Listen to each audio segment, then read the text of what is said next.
What's up YouTube? Welcome to Automotive Life. My name is Lucky and today's video is going to be about all the cars we just purchased at the auction. So the last video I kind of showed you as I walked around, I looked at some of the cars. So I figured I would do one on recon or reconditioning or repairing or however you guys use the terminology at your dealership.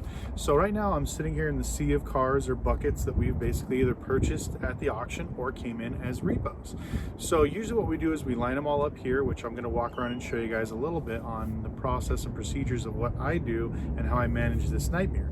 So first thing is, if you haven't already, please smash the like button for the YouTube algorithm. It helps me find more amazing people like you that want to learn more about car content.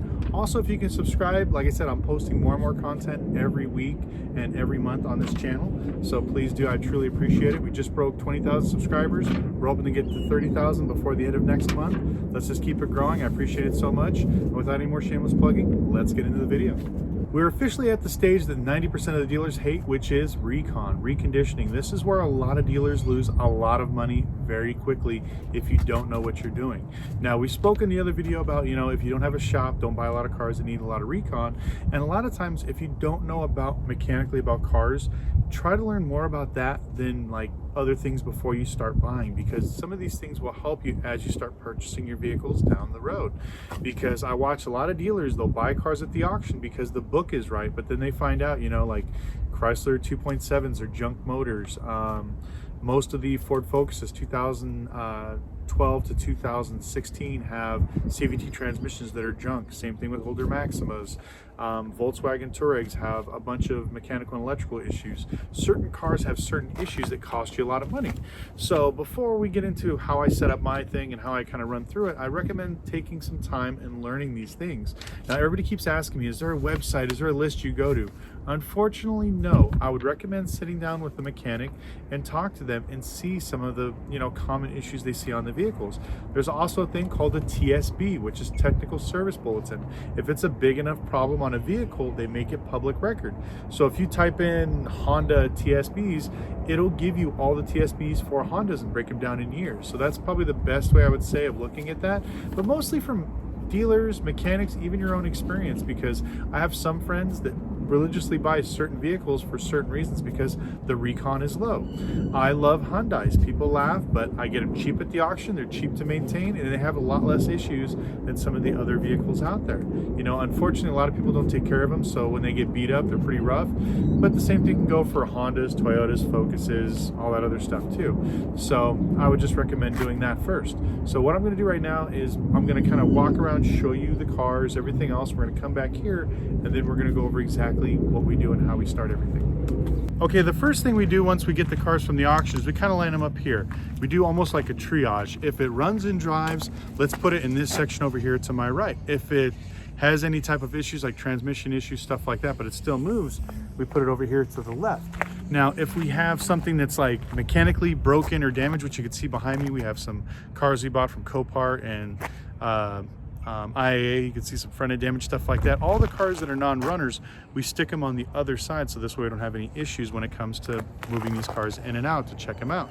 Now, as I go through the list, basically it's this list right here, I'm going to go through and kind of get a preliminary guess on most of these vehicles, because some of these vehicles I purchased, some of these, like I said, are repos. Some of them I didn't even purchase, some of the other people purchased them. So we're going to go through these cars and I'm going to make notes on my list whether these ones are good or bad or not, because a lot of people wait and they'll take their time and they'll trickle back to the shop, which is fine. But if you can look at this car and say, hey, this car has some major issues, let's go ahead and take this one back to the auction right now, especially because it's tax season, things are hot, so we want to get rid of these cars as much as possible. But you want to go through each car and just start them up, drive them, take a peek at it, because some of the cars I check at the auction, we're allowed to drive them or test them, but some of these ones you don't. And some of these cars, you're not able to go more than 20 miles an hour. So we're going to test the transmissions, everything else, and we're going to do this before we send them back to the shop, because at the end of the day, I want to give my techs some information before it goes back, like, hey, you know what, this car runs and drives good, but it's got electrical issues, heads up. Hey, you know what, this one has a bad transmission, let's not even fix it. I'll look at the book. If the book is okay between what I bought the car for, what I could sell it for, and what the cost of the recon is, then I'll decide whether to send this one to the auction or not.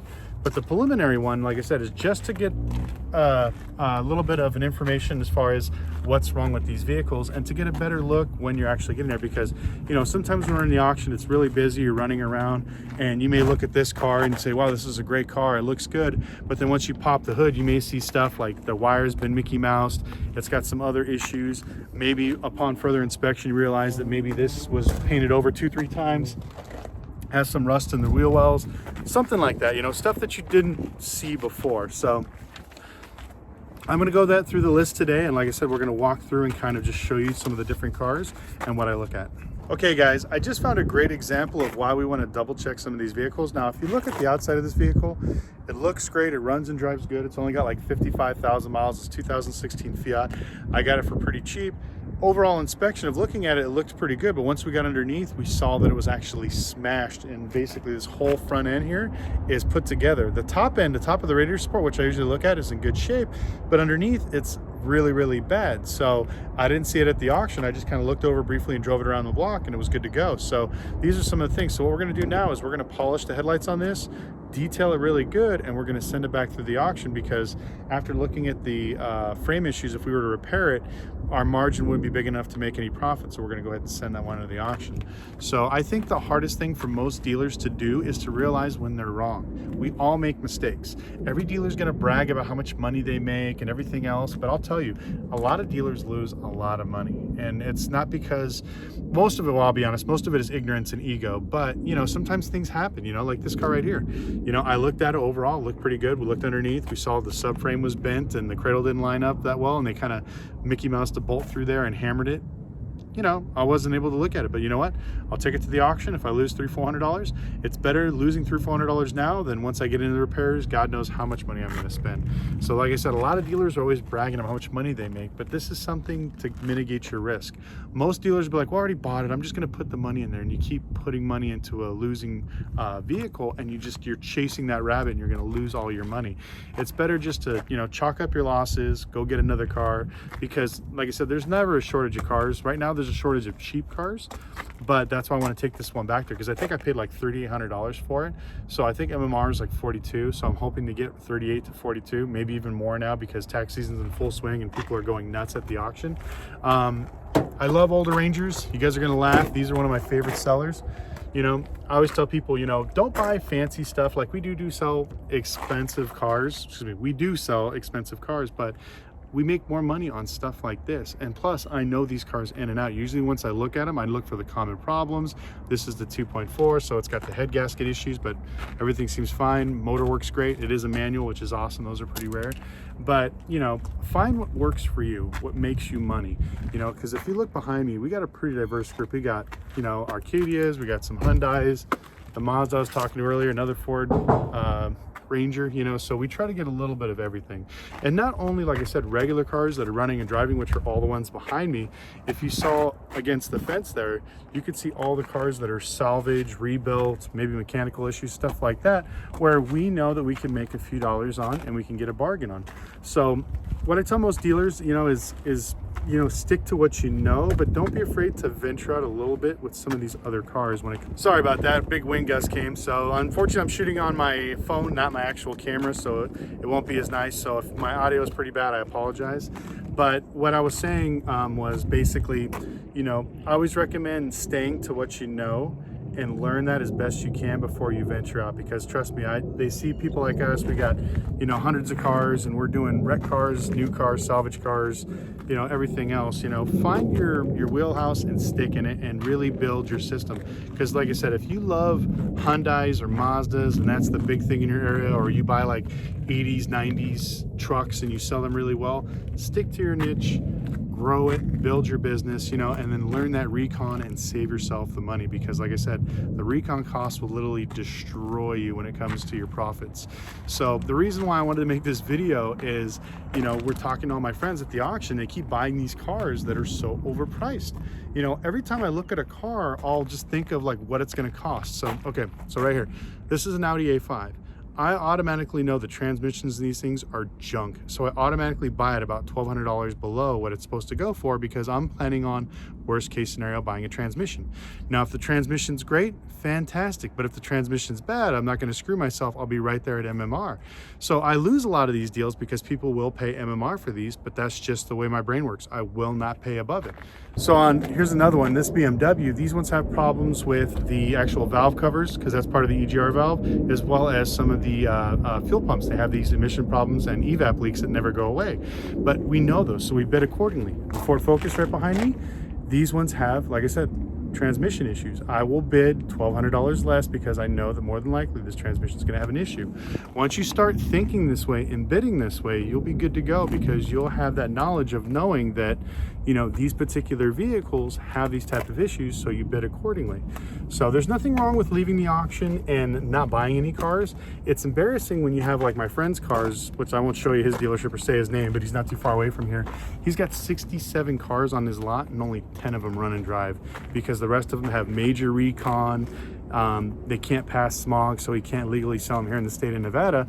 And so that's why I told him, this is what you need to do. You need to buy the cars, do triage like we're doing right now before we even start spending any money, because he was buying like parts for, well, actually, no, I'm going to go into that one here, but sorry, I apologize if there's a lot of jump cuts in the video. As I'm walking around back here, we actually have customers coming back here looking at cars, and they keep stopping me, asking me questions, because like I said, we are in the middle of tax season. People are buying, there's a shortage of cars up front. We only have, you know, probably about 60 cars. I think we had about 200 when we started tax season, so we're running really thin. So that's why we bought all these cars, so we can push them through the back and start getting them ready. But, you know, I wanted to talk about the stages of actually how to do everything, because me walking around, my brain kind of gets scattered, so I figured I would just stop, look at the camera and talk to you guys about it. So the very first thing we do, like I said, is triage. We line the cars up and we go through them preliminary just to see what's wrong and how bad the repairs are, so we can make a really quick decision on whether to send them to the auction or not. So most times if I transport these cars, like if you're a smaller dealer and you're only buying 4 to 5 cars, you want to do this while you're at the auction. So I actually used to, when I first started, I would take the cars, I would drive them around the block in the area a few times, test everything, make sure it's good before I took it back to the dealership.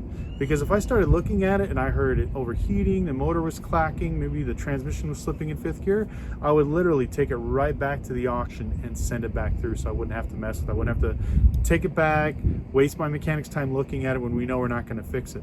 So do your triage first. Like I said, inspect the vehicles there while they're at the auction, you know, test the fluids, test everything, go through the whole car top to bottom if you can. If you have a shop, bring it to the shop, lift it up in the air, go through all that stuff first, and then decide if you actually want to fix it. Now, once you have your list of cars you actually want to fix, then I recommend doing them in this particular order. So I can't sure why I jumped off the last video, but basically we were talking about my friend that spent a bunch of money on cars that unnecessarily needed it. So he bought this Volkswagen Jetta that basically needed the 2 doors on the side repaired. So he went and bought those right away, bought 2 doors, painted them, got it back from the body shop, found out that the 5th gear in the transmission was completely gone. So he wasted his time and his money. So I recommend doing a setup. Basically, it's safety first, which is brakes, suspension, you know, anything that's going to hurt or harm the person when they're driving it. Always want to do safety first. After you get those things, next thing to do, depending on your state, is emissions. You know, you got to make sure your car can pass smog, emissions, or inspection, whatever you guys call it in your state, to make sure, whether that's making sure your catalytic converters are okay, there's no check engine lights, maybe your inspection requires you to have a functioning, your windshield's got to be fine, both your rearview mirrors got to be functioning, you know, whatever that is, you do those things first. At the very end, then you do, which I call stage 1, 2, and 3. Which is like leaks is a stage 1, which is like, it's not that bad, it's just a mild leak. 2 is it's dripping. 3 is actually it's seeping, like it's bad, it's gushing out. You know, I get my things like brakes, leaks, stuff like that, and I categorize them in 1, 2, and 3. And whatever's the most basically urgent at the time, that's what we do right then and there. And if there's any money left over, then I look and say, okay, let's see what we can do cosmetically wise. You know, if we could put a few extra bucks, maybe adding hubcaps or maybe tinting the windows or putting a nice stereo in it, or let's say it's a faded car, you know, we could pay our detail guy $200 to polish it out, to bring the shine back, to hopefully get us our money back, or hopefully double our whatever we put into it back, because that's what we do when it comes to cosmetic repairs. So, you know, one of the things I also recommend too is, as you buy a car, like let's say this Mazda here, let's say I buy it for $6,000, you know, and in my head I know that I could sell it for, let's say, $9,000. So I have a $3,000 gap. So what I want to make sure is, I already know that, like I said, we paid $6,000 for it. We're probably going to put about $1,000 into recon. So we want to stay under that dollar amount, so we could profit probably $2,000. Now, if we get a customer bad credit, that means we're only going to profit $1,000. So we want to try to keep this recon as low as we can. If we can keep it around $500 to $800, it would be perfect. So, you know, do this, write it on your windshield. Hey, I bought the car for $6,000. Retail is $9,000. You know, I only want to put $800 into it, and I need to make $2,000 on the vehicle. You know, and then you could put whatever, $500 for bank fees or $1,000 for bank fees, whatever the normal fee is in your area. Write that on the windshield of every single car. And you want to teach your mechanics this too, because most mechanics, well, you got to fix it. You got to fix it. Don't be cheap. You got to fix it. There's nothing wrong with being cheap if it cuts into your margin. You don't compromise safety. You just get rid of the vehicle. So if the numbers, if I put $6,000 on this window, and I put, you know, $1,000 recon, my techs know that when they come out with the estimate and they're looking at it and they're like, okay, well, this needs this needs this needs this. Okay, we're way under the $1,000. Let's go ahead and knock it out. And so I don't have to bug with them. They know they go ahead and fix it. Now, if it goes over, let's say it's $1,200, they'll call me. Hey, Lucky, this thing, it needs more work, you know? Or, hey, do you want to pick what you want to do and what you don't want to do? And then we'll go through it. But if they call me up and like, man, we just found out the transmission's bad, it's going to be $1,500 just for that, so we're going to be way over budget. I'll tell them, clean it up, send it to detail, and we're going to send it straight back to the auction so we don't have to mess with it. Knowing some of these things will help you hopefully not go into debt with reconning your cars, because using your flooring line to buy cars, which a lot of people do now, will help you with as far as not taking all the money out of your pocket. But you have to remember that if you buy 30 cars at the auction, and let's say each one needs an average recon of $1,000, that's $30,000 out of your pocket. And you don't want to get into the pickle of like what my friend has that we talked about earlier, where he's got 60 cars and I think only 10 or 15 of those things actually run. The rest won't pass smog or be fixed, and he doesn't have the money to do it. So he has to wait to sell some running cars to fix his old cars. During the whole time, he's still making those monthly payments on his floor plan. He's still getting charged interest, and every month the book goes down. It doesn't go back up, you know, so he's losing value all the time there. So that's why we keep saying it's okay to lose money when you take some of these cars back, because in the long run, it's going to cost you way more money. So don't believe the hype. Like I said, I know all these dealers preach, oh, I'm making millions, I'm making money, I never lose money on a car. I can guarantee you they are full of shit. You know, we all lose money on cars. That's part of the business. We make some really big gains. We lose a couple $100 on some random cars, but that's okay. That's part of our business. That's part of our business strategy. That's a necessary cost. It's just what it is. Like restaurants, you know, when they have a big 4th of July weekend, they buy tons and tons of barbecue, you know, they don't basically say, well, you know what, this food, it's already expired. We didn't sell it all for the 4th of July weekend. We're just going to keep it in the shelves and maybe sell it. Maybe somebody won't get sick. No, if it's excess and it's no good, they get rid of it. It's a cost of loss, or cost of doing business. They understand that. Same thing with being a dealer. So don't be afraid to take your cars back to the auction if they need too much. Do the inspection as quickly as you can. And like I said, just work on that. So this is, like I said, the first part. I'm probably gonna make 4 or 5 parts, because we're actually gonna go back into the shop and show you that. But if you have any questions, please put them in the comment section below. I truly appreciate it. Once again, smash the like button if you feel like you've learned anything. Also, please subscribe. I truly appreciate it. We're on our way to getting up to hopefully 30,000 viewers by the end of next month. So let's make it happen. And I guess we'll see you guys next video.